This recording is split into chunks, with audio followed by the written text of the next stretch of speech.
અહીંયા ગટર લાઈન નાખવા શેરી ખોદી છે, પણ કોને ખોદી છે ખબર નથી. રાતોરાત આવીને ખોદી ગયા છે બધું. અને હવે આ ગટર લાઈન થઈ, પણ આ રોડ બરોબર થયો નથી.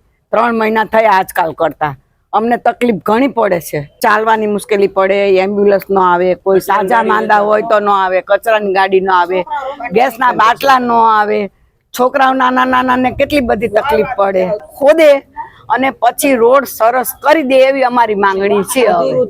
અધૂરું કામ પૂરું બધું કરી જાય. રોડનું, ગટર લાઈનનું બધું અધૂરું કામ પૂરું કરી જવું જોઈએ એમ અમારી માંગણી એ છે. રોડનું બાંધકામ થાય એના માટે સૌપ્રથમવાર જ્યારે રોડ બનાવવા આવેલા ત્યારે આ જ રોડ ઉપર ફરી રોડ બનાવવા માટેની રજૂઆત હતી એ લોકોની. ત્યારે અમે સમસ્ત શહેરીજનો સાથે જઈ અને રજૂઆત કરેલી કે સાહેબશ્રીને કે સાહેબ પહેલાં ગટરનું બાંધકામ જે છે એ 70-80 વર્ષ જૂનું છે એ કાઢી અને નવી ગટર અમને કરી આપવા નમ્ર નિવેદન એવું અમે કીધેલું અને લેખિત અરજી આપેલી.